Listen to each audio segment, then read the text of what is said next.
Qual é a avaliação que a ITF faz das privatizações dos aeroportos da rede Infraero? Se há um parâmetro que a ITF possa comentar em relação às privatizações de aeroportos que aconteceram em outras partes do mundo? Bom, há diferentes exemplos para comparar, cada um tem particularidades. Uma questão específica que nós vimos no caso do Brasil é que, primeiro, a coordenação do sindicato para se opor e obrigar a negociar ajudou a minimizar vários dos prejuízos que em outros sindicatos da região e do mundo têm acontecido. Entre eles, por exemplo, o SINA conseguiu fazer a assinatura de um acordo que garante a estabilidade dos funcionários da Infraero durante um longo período de tempo. Em outros aeroportos, infelizmente, esse não foi o caso, ao ponto que a grande maioria dos trabalhadores foram simplesmente demitidos. Sim? Em ocasiões sem nenhum tipo de ajuda adicional, de incentivo adicional, simplesmente largados, alguns recontratados com condições bem inferiores e com um esquema de perseguição antissindical, só que em muitos dos casos as pessoas passaram a incluir-se no número de desempregados. No caso do Brasil, felizmente, a visão do sindicato em primeiro se opor, se organizar contra, exigir transparência, obrigar a que houvesse uma negociação justa para que não fosse prejudicado o trabalhador, fez um panorama muito diferente. Não dá realmente para comparar em termos sociais a privatização no Brasil dos aeroportos com a privatização lá fora em vários dos países. Você entende que houve melhorias de fato ou a Infraero teria dado conta de outra forma e a rede Infraero, né, poderia ter sido mantida? O que você acha?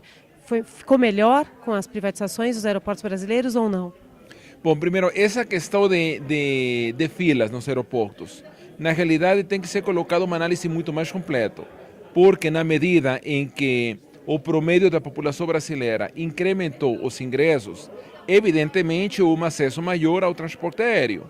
Sim, um acesso ao transporte aéreo que não estava programado. Então, nós achamos que as filas fossem devido a um gargalo de botella, de garrafa, por assim dizer, nos aeroportos. E sim, porque grande parte da população repentinamente teve condições para viajar. Agora, o que nós achamos é de que esse processo não necessariamente tinha que ser um processo de concessões ou privatização, sim, poderia muito bem ter sido feito através da mesma Infraero. Somos respeitosos do procedimento em cada caso implementado, mas o resultado eu acho que está aí. A Infraero tinha uma condição financeira muito estável antes deste processo começar e agora entendemos pelas paletas apresentadas no dia de hoje que tem tido um prejuízo de até 10 bilhões de reais. Então, como empresa, não se viu beneficiada. E por que como empresa é importante?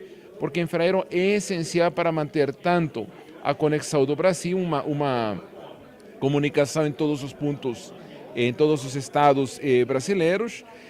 Quando falamos de integração nacional num país com as dimensões do Brasil, é impossível não ter uma malha aérea adequada. Sim?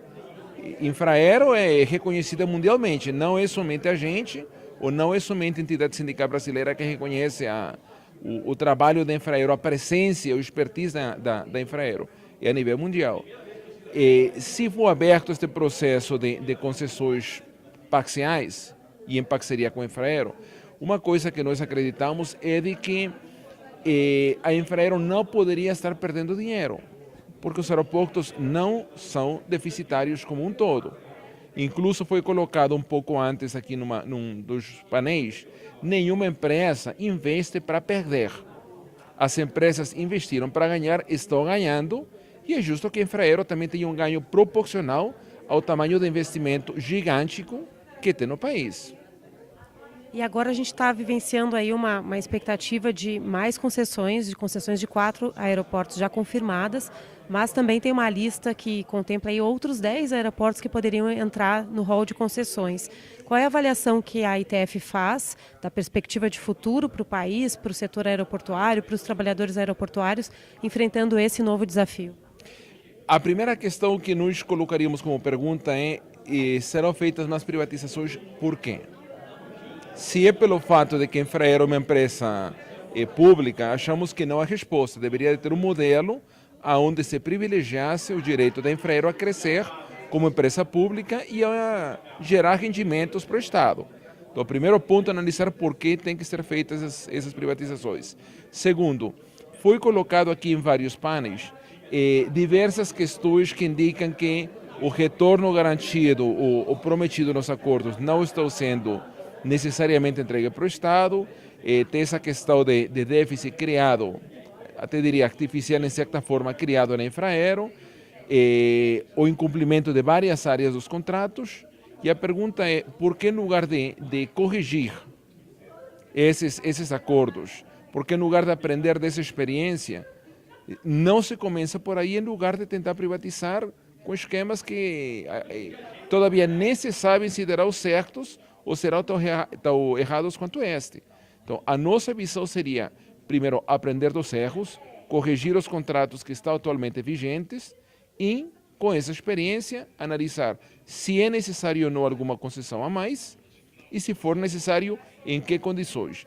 Em qualquer das hipóteses, uma coisa para nós importante é que se mantenha a garantia do respeito aos trabalhadores da mesma forma que foi negociado com os outros aeroportos. Aí é essencial o trabalho do SINA.